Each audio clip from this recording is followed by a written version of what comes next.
দাদা,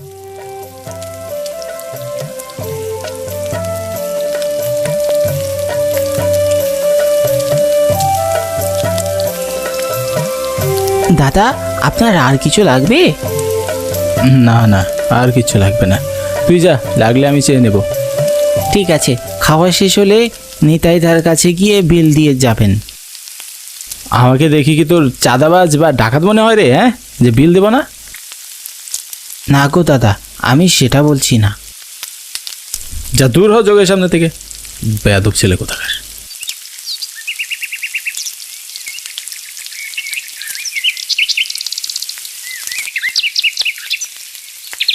এই নিন নিতাইদা আপনার খাবারের বিল। তবে আপনার দোকানের পিচিটা তো বেশ চঞ্চল।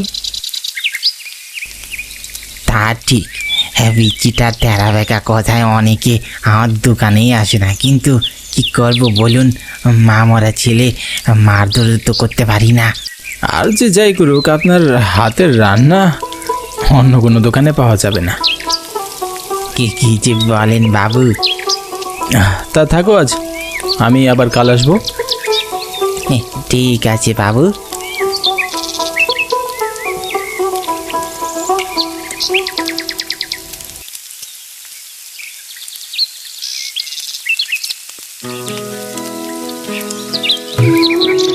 পর গ্রাম, শহরের পর শহর, বিভিন্ন জায়গায় ঘুরে খেয়ে দেখেছি, কিন্তু এই হাতের রান্না, এটা স্বাদই আলাদা।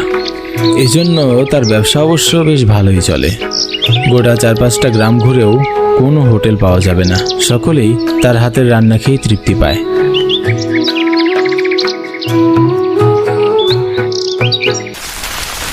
যে বৃষ্টি শুরু হয়েছে, জানি না কবে ছাড়বে। গাছপালা ভেঙে মাটিতে শুয়ে পড়ছে, যাতায়াতের রাস্তা বন্ধ হয়ে যাচ্ছে, বাতাসের গতিতে কেউ বাহিরেও যেতে পারছে না, উথাল পাতাল বাতাস বইছে চারদিকে।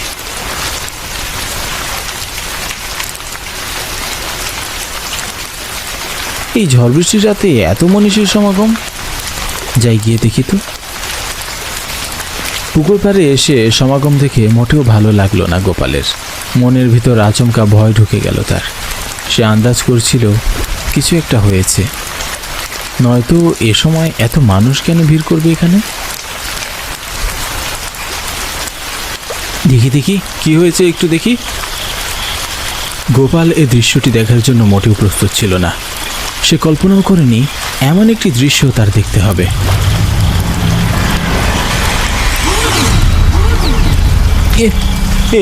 কি করে সম্ভব? এই দৃশ্যটি দেখে গোপালের মাথা ঘুরে গেল। সে আর বেশিক্ষণ এখানে অপেক্ষা করতে পারল না। সে যত তাড়াতাড়ি সম্ভব সেখান থেকে চলে যেতে লাগলো।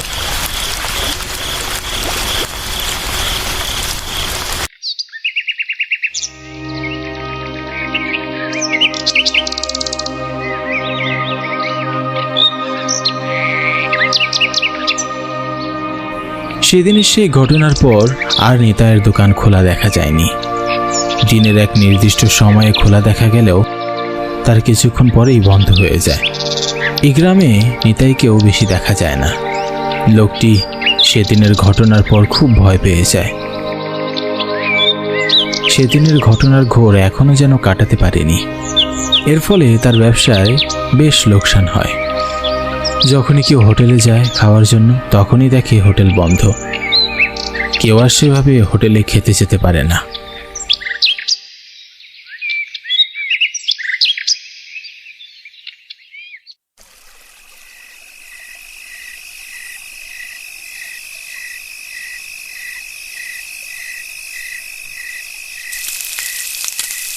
আজ কিছুদিন বিরতির পর নিতাইদার দোকান খোলা হয়েছে।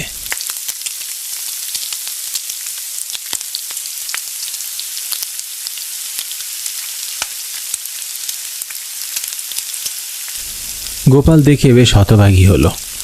সে মাসখানেক হবে নিতাইদার হোটেলে খেতে পারেনি। আজকে সুযোগ, সে কি আর মিস করবে? আজ সে খেয়েই যাবে বাজারে। তার হাতের রান্নার স্বাদ যে ভোলার নয়। সেই স্বাদ নিতেই হাজার হাজার লোক আসে এখানে খেতে। কি গো নিতাইদা, এতদিন পর ভোর সন্ধ্যাবেলা হোটেল খুললে যে? গোপালের এ কথা যেন নিতাইয়ের কান অবধি পৌঁছলই না। সে তার নিজের মতো কাজ করে গেল। গোপাল আর বেশি কিছু না বলে বসে পড়ল হোটেলে রাখা চেয়ারে। কিছুক্ষণের মধ্যেই তার খাবার চলে আসলো।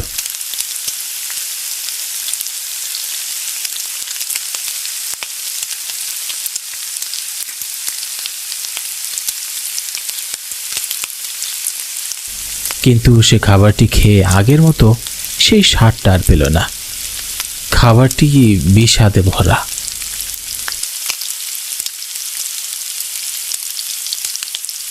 খাবারে যে কোনো স্বাদ নেই, আজ যেন সব টাকাগুলোই চলে যাবে।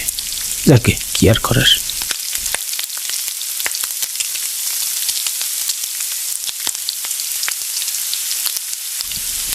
আর নিতাইদা, বিল কত হয়েছে গো? গোপাল যেতেই দেখে নিতাইদা কেমন অন্যমনস্ক। তারপরেও সে জিজ্ঞাসা করলো বিল কত হয়েছে। কিন্তু তারপরেও নিতাই তার ভাবমূর্তি বদলালো না। সে অন্যমনস্ক হয়ে একদিকে তাকিয়ে থাকে। নিতাইদা, ও নিতাইদা।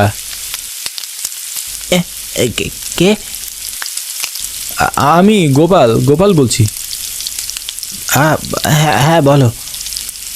তোমাকে আজ ভীষণ অন্যমনস্ক লাগছে যে, কিছু হয়েছে?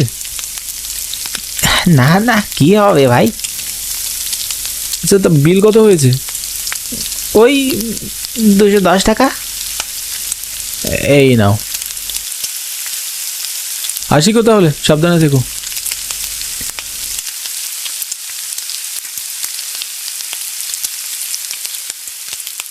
সন্ধ্যা অবধি সব ঠিকই ছিল, কিন্তু হঠাৎ দমকা হাওয়া বইতে শুরু করলো। তার কিছুক্ষণের মধ্যেই ঝড় উঠল চারদিকে। বাতাসে গাছগুলো হেলে দুলছে। কখন জানি গাছ ভেঙে পড়ে মাটিতে। কিন্তু এ সময় হঠাৎই ফুপিয়ে কান্নার শব্দ ভেসে আসলো। তবে কোথায় থেকে আসলো গোপাল বুঝতে পারল না। সে ভাবল হয়তো মনের ভুল, তাই নিজ গন্তব্যে হাঁটা শুরু করলো। তবে হঠাৎ 1 মাস আগেই সেই রাতটির কথা তার মনে পড়ে গেল। ঠিক এমনই ভয়ঙ্কর রাত ছিল, যেটা দেখার জন্য গ্রামবাসী মোটেও প্রস্তুত ছিল না। কে কে ওইখানে? দেখে তো কোনো ভদ্র পরিবারের মেয়ে মনে হচ্ছে। তবে এত রাতে ওখানে কি করছে?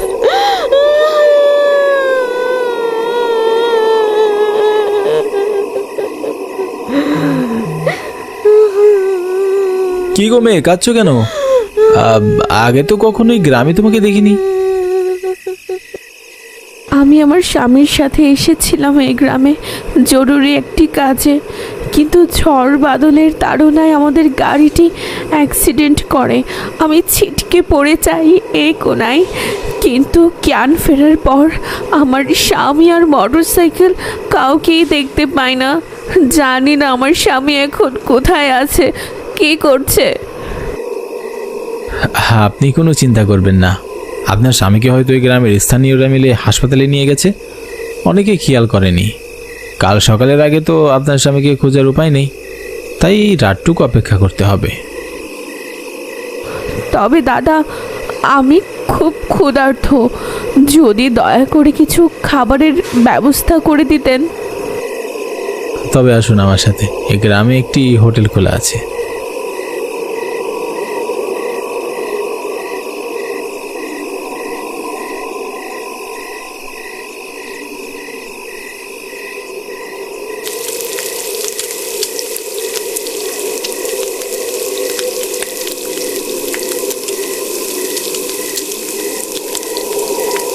তাই ও নিতাইদা, এখানে কয়েক পদের খাবার দাও তো। কিছুক্ষণের মধ্যেই খাবার চলে আসলো মেয়েটির সামনে। মেয়েটি এতটাই ক্ষুধার্ত ছিল যে কোনো দিকে না তাকিয়ে সে খাবার খেতে শুরু করলো। সে এমনভাবে খাচ্ছিল দেখে মনে হচ্ছিল অনেক দিন ধরেই সে খেতে পায় না। মেয়েটির খাবার শেষ হতেই গোপাল আর সেই মেয়েটি নিতাইয়ের কাছে গেল। খাবারের বিল কত হলো গো নিতাইদা? 400 টাকা। এ কথা বলতেই নিতাইয়ের চোখ পড়ল মেয়েটির দিকে। চোখ পড়তেই তার ভুরু কুঁচকে গেল। কেন জানি না তার মনে হলো হয়তো সে এমন কাউকে কোথাও দেখেছে। খুব পরিচিত মনে হলো তার। কে কে কে তুমি? তোমাকে তো আগে কখনো দেখেছি, তা তো দেখবি, জানিস না আমি কে? মনে পড়ে সেই দিনের কথা? ঠিক 1 মাস আগে কি করেছিলিস আমার সাথে? এ কথা বলতেই নিতাইদা হকচকিয়ে গেল।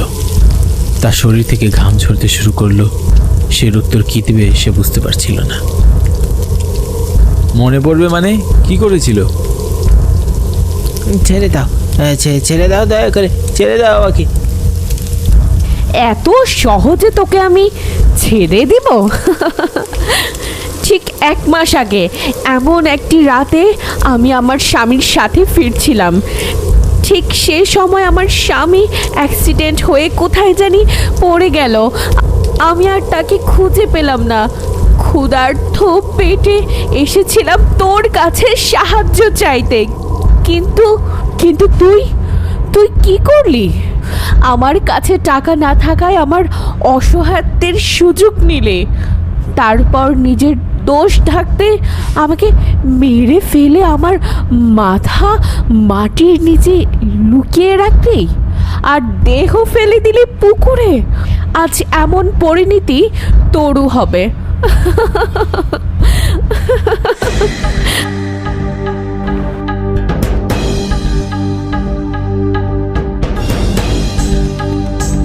দয়া করে আমাকে কিছু করো না।